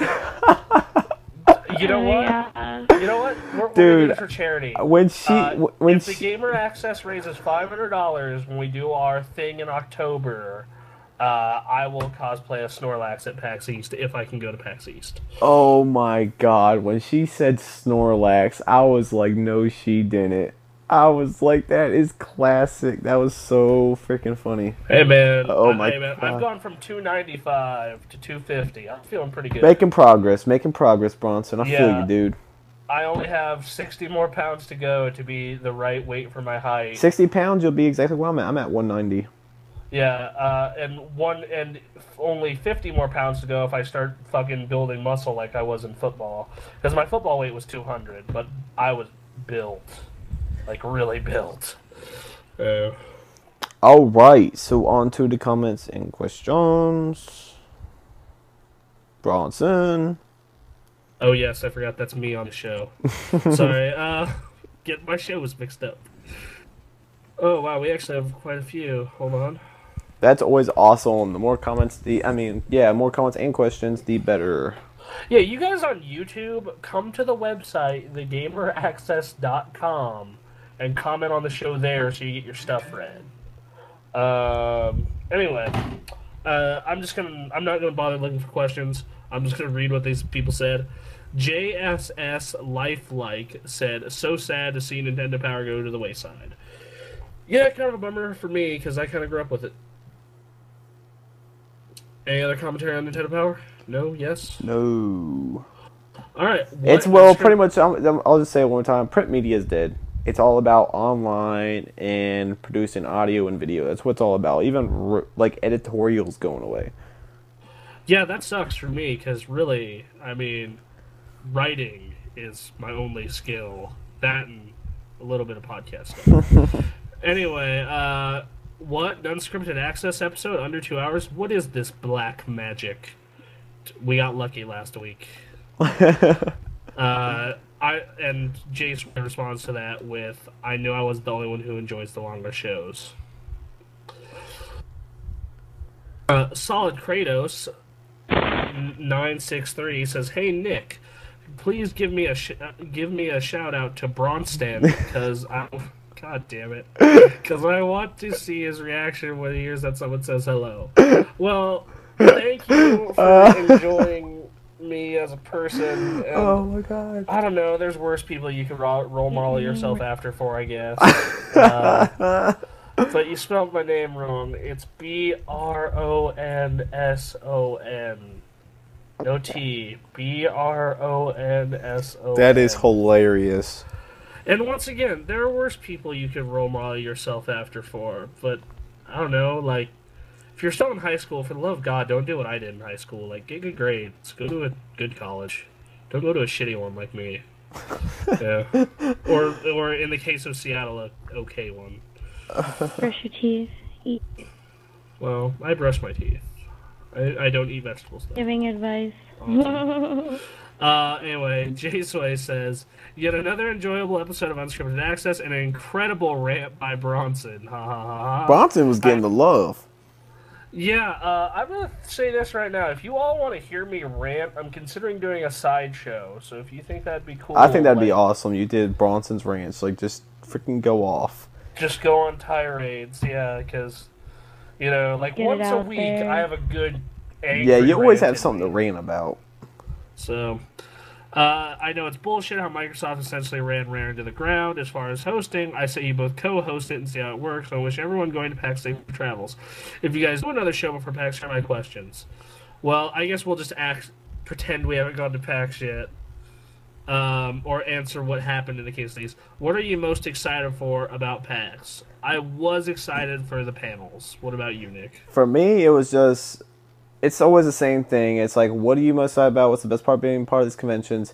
Meeting and reconnecting with people. Like, meeting people you haven't met face-to-face and reconnecting people that you live on the opposite side of the country, so you only get to meet at these events. It's like, yo, what's up? What's up? What's up? That's awesome. Like, I can't really explain it. It's just freaking awesome. I love it. Yeah. Alright, so is this anyone's first gaming convention? Wait, you skipped Emily. Oh, Emily. Sorry. Emily? Yeah, mine was basically the same. Getting to meet everyone that I knew online and getting introduced to everyone else. I gave you a big rapey bear hug. Yeah, I got that. Right in the middle of all the people gaming. Yep. Okay, so next up, is this anyone's first gaming convention or first PAX? No and no. No and no. First PAX Prime, though. First PAX Prime. Second PAX Prime, second PAX period, and it's either my second or third gaming convention, depending on how you view Snafu Con and Anime Expo. So... First PAX Prime, but it was also a first for parties. I've never been to any of the PAX parties. I finally went to a PAX party. It was that terrible Final Fantasy one. So yeah, I told you, Emily. I was like, yeah, you went to PAX East, but you didn't experience anything. And yeah, really I think that's pretty evident. You either do need to do the night stuff, either the parties or the concerts. Concerts are more tame, but they're still fun as hell. Can we expect a Dance Central face-off? If Nick and I had the free time, yes, but I was always in a panel, and he was always interviewing someone, so... Yeah. But PAX East, we'll probably have more free time, and we'll totally check out. We will make it happen. Yes. So who all is attending PAX Prime? I was an attendee. I was attendee. Well, I was the media. Sorry, I was media. What am I thinking? Exhibitor. Yeah. So, you got 3 different perspectives of it, and Jaceway, you should definitely go to a PAX Prime. Anyone who's listening, they should absolutely go to a PAX Prime or a PAX East if you like gaming. The community there is so great. And I'm not a big tabletop gamer. I do tabletop game, and I have found even tabletop gaming fun there. So, okay, Jenny Smith says, before I comment on the podcast, I'm absolutely loving the new site design. So, congrats on getting it up and running. I'm sure it took a lot of hard work, and it shows. Thank you, Jenny. It was a pain in the ass, but it's up, and I've been getting a lot of good feedback on it, so I appreciate it. With that said, another great show, and I wish I could make it out to Seattle, as I would love to meet you guys, but money is tight, unfortunately. Don't worry, Jenny, there'll be more PAXs, and I intend to go to every single Prime that I can possibly go to. If you guys had the budget of, let's say, an IGN or another larger gaming website, how would you operate differently and whatnot? And what can we expect to see from PAX Prime? I'm just going from my perspective as a writer and a content producer. I could spend all day doing it instead of, 2 hours at night jammed between, work and, cooling off a little bit. You give me that budget and it'd be a problem. No, if I had the budget, let's say IGN, where I could put a staff together of, let's just say, 40, 50 people, yeah, IGN would still exist, but I would put them to shame. I'm not trying to be cocky or anything. It's just, I've seen what IGN can do, and I'm not very impressed, because you look at how many staff members they've got, it's like, okay, really? It's like, you guys are doing the same thing everyone else is doing. It's like, oh, let me go capture this interview with this person, whereas I would be more focused on personality-driven content. We would all have really nice offices. We would be producing content on a personality-driven, unique basis. Stretching out, doing things differently. You give me a freaking fat-ass budget and you say, okay, run a gaming website. The first thing I'm going to do is I'm going to set up a meeting with everyone. I'm going to be like, okay, what are we going to do? Because we're not doing anything that anyone else is doing. We're going to make all unique content. Let people copy us. We're not copying anyone. That's exactly why IGN I only follow. I follow the PlayStation team on IGN and half of the Nintendo team, because those are the only ones with personality. Everyone else on that site is just so devoid of it. And that's also why and same thing with Game Trailers. Game Trailers literally has no personality on it. So that's why when you'll look at my browser, my main gaming sites, that the ones I don't work on, so this one, are Giant Bomb, because they're personality driven. It's humor, but in-depth commentary. Extra Credits, because it's all about gaming from the artistic point of view. Very few people do that. And Screw Attack, just because it's kind of just bullshitting around about video games, which that's always nice. IGN, there are so many different IGNs and game trailers and game informers out there that you need to do something different if you want to, be good. Which is exactly why Rooster Teeth was the #1 gaming podcast, because they go listen to the Drunk Tank and tell me that is not so wildly fucking insanely different than a regular gaming podcast, or the Bombcast, or go listen to one of the IGN ones, then go listen to the Bombcast or the Drunk Tank, and you'll see how different they are. But Jenny, stay tuned. That's all I'm saying. Stay tuned. We're gonna start selling our bodies for money so we can have that budget. That's exactly what we're doing. Bronson freaking ruined it. Thanks, man. Yeah, it's appreciate a big reveal. We're all becoming whores. Big corporate whores. But definitely stay tuned. There'll be a post. I think it'll be interesting. But it's just I can't follow. I honestly do not follow any other gaming website because I find it boring. I follow more individuals in the industry kind of doing their own thing. It's they do it differently. Whereas these sites, they're just focused on the same crap, same coverage. And yes, if they get the exclusive news, I'll read it because they got the exclusive news. But it's like, no, like, yeah, But yeah, you give me 50 employees, you give me enough money to pay 50 employees and you see what happens. I mean, that's, like I said, that's exactly why I go to the smaller sites, because, you know, you go to Giant Bomb. Like, who else does Thursday Night Throwdown where they say, okay, random members from our community, we're going to play games with you and live stream it? Like, who the fuck does that? That's awesome. You know? Like who does that? Like Giant Bomb does, like, or, you know, Extra Credits. Like, who else besides Extra Credits goes, you know, this topic in gaming really needs to be adjusted, like harassment in online gaming. We're going to do a complete 10-minute video on how it can be fixed and how we as a community can grow, and this can grow as an art form. Like, they're the only site doing that as well as they do it. You know, like, everyone's trying to copy IGN. Like, look how many fucking IGN clones are there out there. Fucking Game Trailers and Game Informer. And, you know, EGM does to an extent. Like, and their staff, and a lot of their staffs have very talented writers, but they're all chasing that same fucking thing. And it's like, you know, and that's exactly why, you know, when we do a show, like we try and do things a little differently. Yeah, we still have our standard stuff here at TGA, but like, go watch, like, how many sites are doing full Let's Plays of games? Like, not YouTubers, not random people. Like, how many gaming websites? Like, there's one other one doing full Let's Plays of games. Right. One. And then going back to a game like Chrono Trigger. Yeah, like, once again, one other one doing that. And that's because you voted for it. You know, like, we wouldn't do, like, we put up games for you to vote for, and they're like, oh, well, they voted for Chrono Trigger, so I guess we're doing Chrono Trigger. You know, or, like, you know, how many have a person go up and do a weekly recap, like Nick's Gaming View, or, you know, or... Which, yes, Nick's Gaming View is coming back. People have been driving... Unscripted Access and Nick's Gaming View.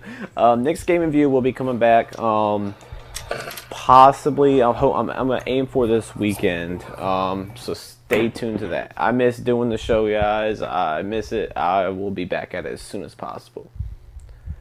You know, like, Nick's Gaming View, very few sites do that. I mean, like, these big sites, they have hints of that every now and then. Like, Game Trailers recently just did a show called The Annoyed Gamer. Like, that's the first bit of, like, something that isn't generic that I've seen from them in a while. And IGN has, like, Podcast Beyond, which is kind of separate and funny. But most of their stuff is like, here is generic editorial. Here is generic video. You know, and it's not that we don't do that sometimes. Like, sometimes that's needed. Like, there's really no other way to do the Game of the Year awards. I'm sorry. That's just kind of how it has to work. But, you know, the podcast and the separate shows, we try and keep it different. Anyway, Cray T says, loved another great podcast. Look forward to the next. I'm not going to choose who hosts, though. Don't want enemies. LOL. I'll write questions, though. What's your favorite part of being a part of the gaming industry? Do you see Valve hopping on the console market ever? I guess just being able to get the word out about games and watching games grow as a medium from this perspective and telling people games can be high art. They're already art, but they can be high art. Watch, look. No, stop playing Call of Duty. And as Valve hopping on the console market ever? Maybe. I can see it. Yeah, best part of the industry, like I said, it's just meeting and connecting with people, and like that shock factor when you meet someone or you have a fan come up to you and say they love what you do, and then always striving to move up in the industry. And because, like I've said it several times, like my main goal in being a part of this industry is fighting the negative connotations and the stereotypes against gamers, completely against those, and I will fight to death to prove that gamers are just as diverse as any other entertainment group. Go to PAX and you will see. Right. So I like the more, like, that's why I'm wanting to continue building publicity and such like that. Not only to just kind of launch careers for people to site, but just so I can get the word out and prove that, hey, guess what? Like, our staff is extremely diverse. Like, we're all different. We're from different places. We like different things. Like, we're diverse. We're not just this standard group that people envision when they think of a gamer.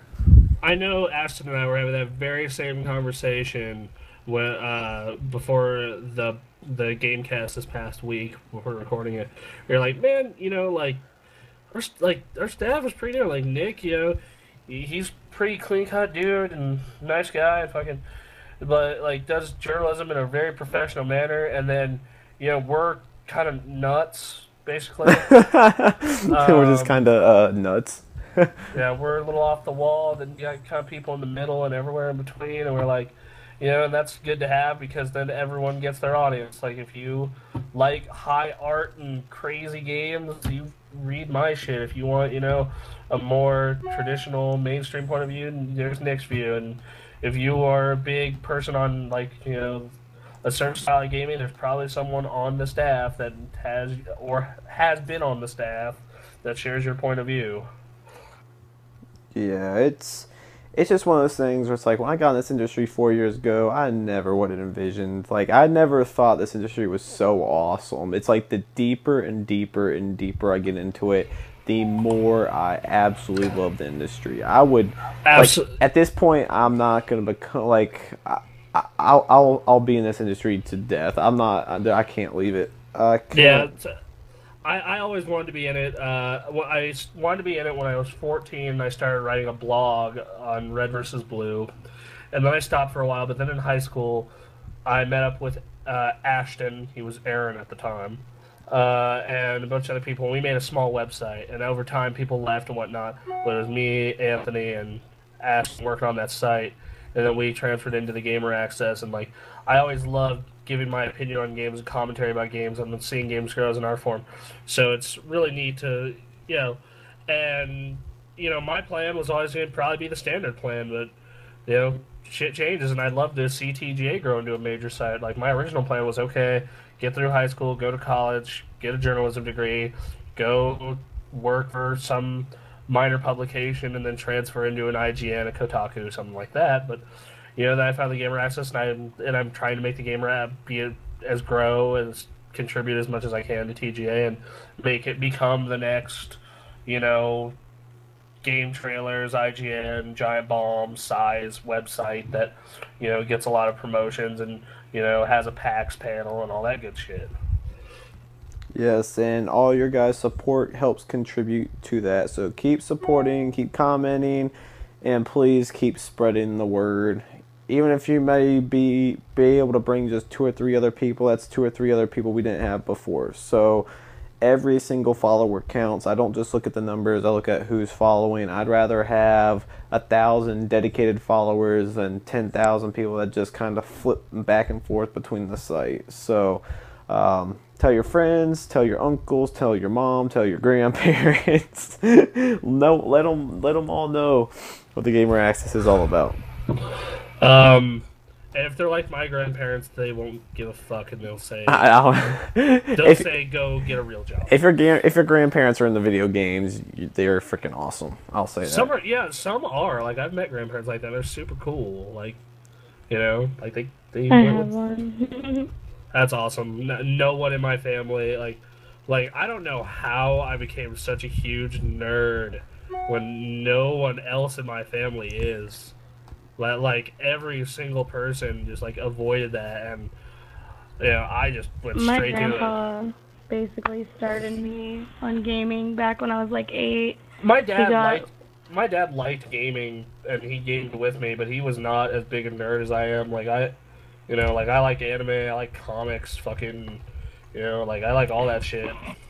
He got himself and like my dad, me, and my younger brother a Sega Genesis when they first came out, and that's what I started on.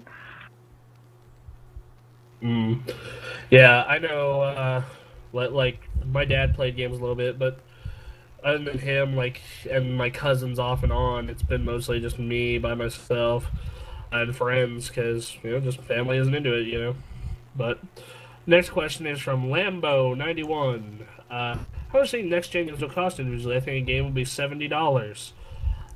$70 sounds right.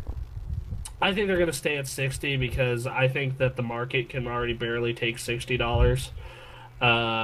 It's getting to the point where games are too expensive to make and too expensive to buy that this bubble's gonna burst for someone soon.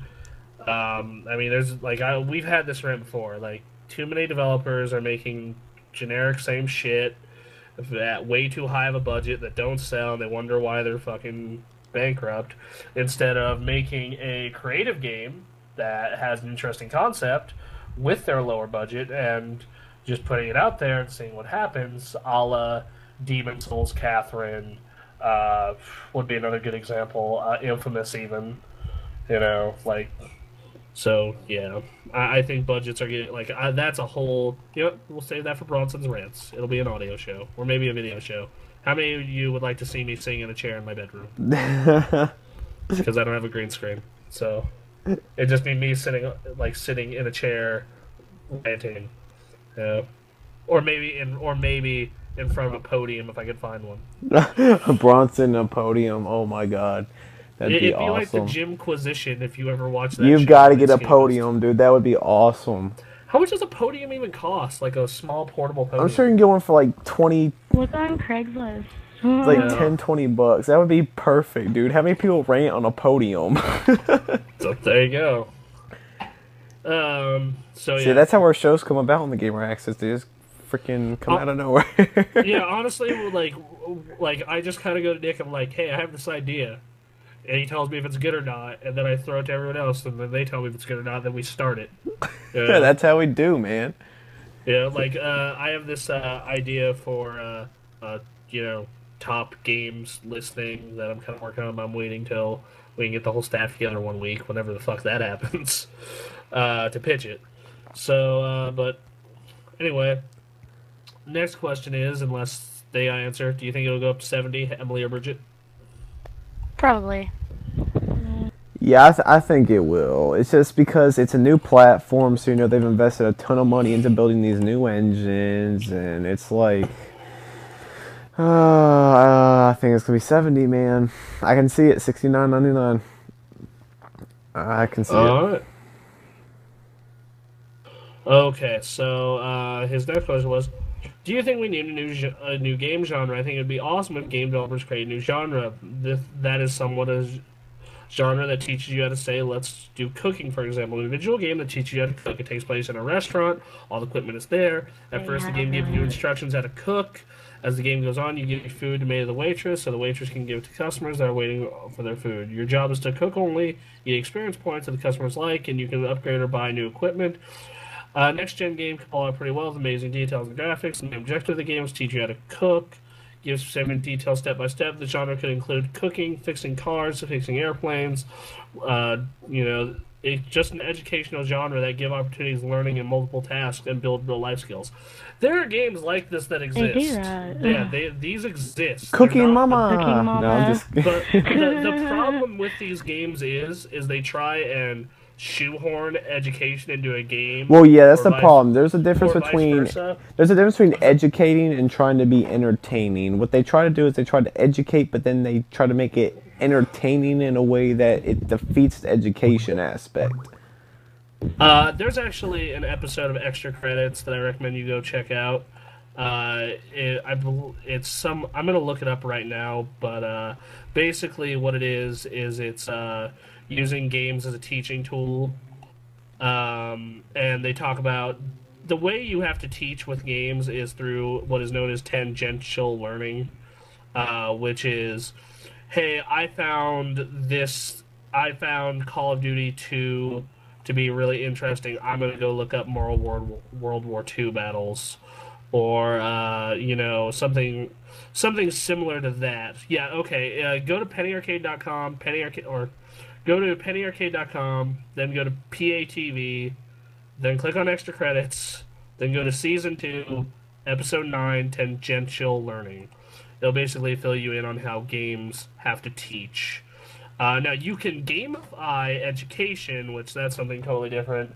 If you want a good background on that, there's this book called Reality is Broken by Jane McGonigal. She has an entire chapter on how using concepts from game development can be applied to education to make teaching and learning better and more involving. So, yay. If you haven't guessed, I read a lot. Yeah, that's something I do not do. So yeah, these games exist, but they're not very good, and I don't think it's hard to make a good one. You have to teach through tangential learning, or you have to make education gamified, which, you know, like a good example, like even then you use tangential learning though. It's like what tangential learning is, to be more descriptive, is let's say you are playing, what would be a good example?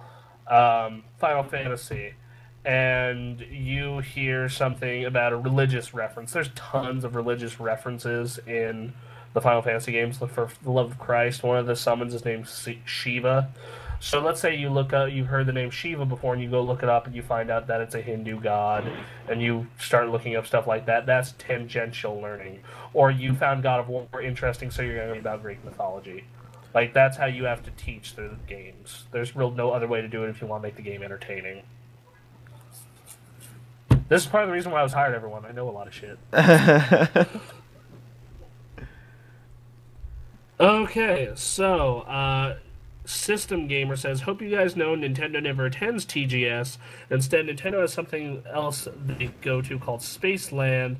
Love this week's show. Keep it up. Fantabulous job. Winky smiley face. Actually, that is wrong, good sir. First off, it was called Space World, and they haven't had one since the year after the GameCube launched. And they have been to TGS a couple times since then. But this would be a good time for them to do a Space World, so they might do one. I don't know. Go talk to Nintendo.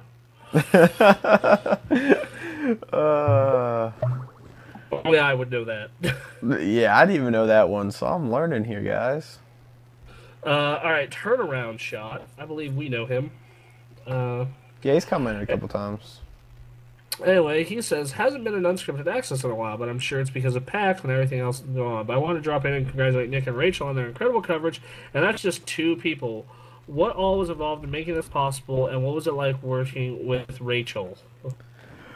Okay, so it's kind of 2 questions. So what all goes into it? So pretty much, I think I've done this before. I've said this before, but for people who have not heard, pretty much about, well, PAX is almost last minute. It's almost like only just 2 weeks. But before the scheduling and everything, you got to get your hotels, your flights booked. Of course, you got to find your way out there.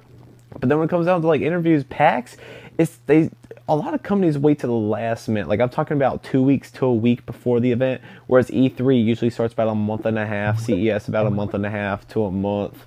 So you start scheduling in, which sucks because that gives you only 2 weeks and you start cramming everything in. So you get everything scheduled, you get your schedule laid out, and then in my case, it's like, okay, the site's not really going to be able to come, so it's like I gotta find somewhere else, find someone else. So it was kind of crazy. Rachel actually hit up me and she's like, look, I'm not going to be working with anyone, blah, blah.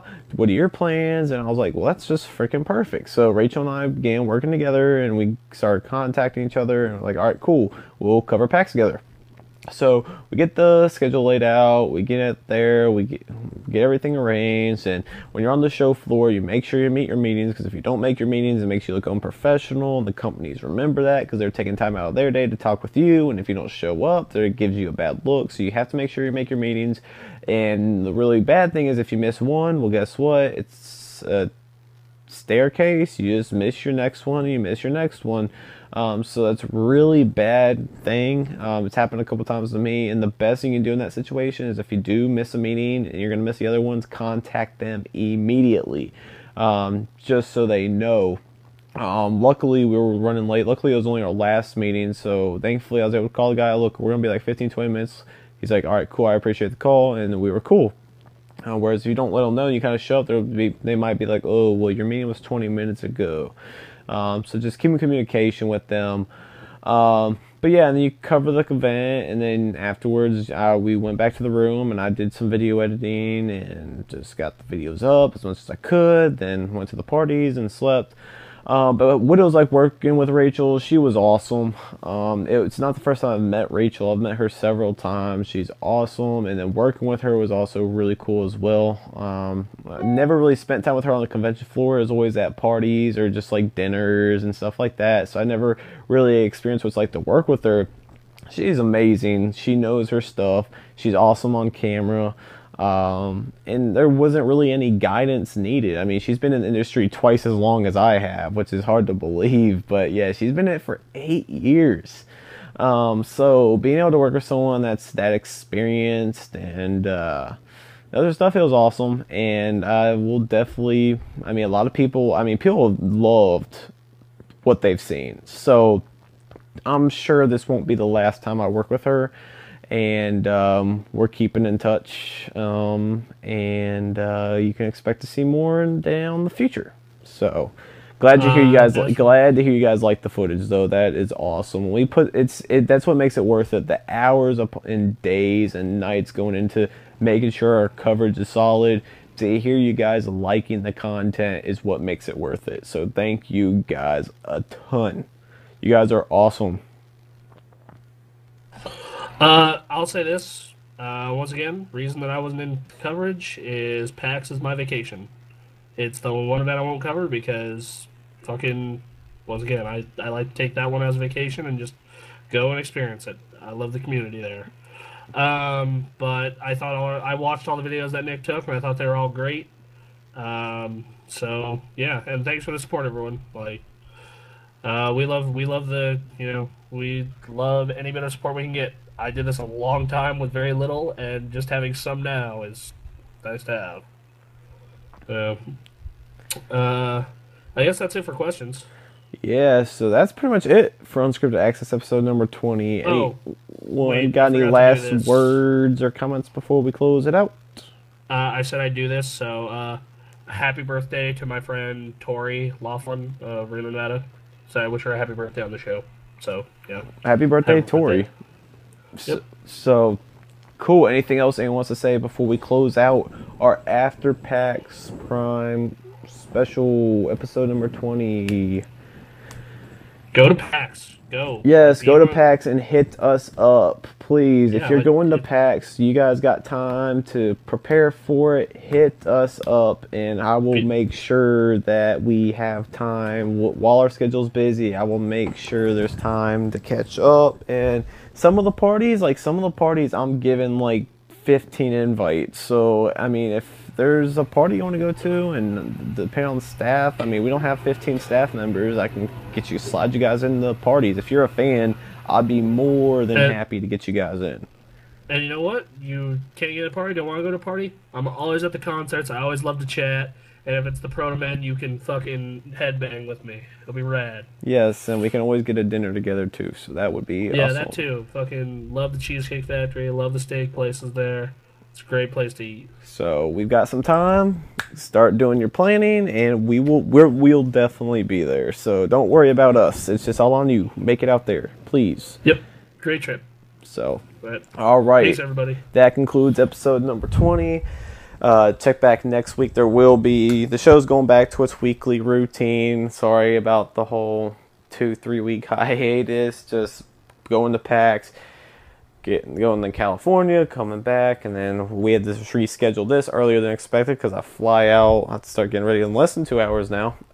So it's just been a lot of traveling, a lot of doing this, doing that. But stay tuned. There will be a post going up on the site before our next show that you guys need to look forward to. I know I'm hyping it up, but it's pretty big. And I think you guys will be pretty excited. So stay tuned to that. Thank you guys so much for your support. We love you guys. If it weren't for you guys, we would not be here. You guys are the best. We are out. Peace. Bye. Bye.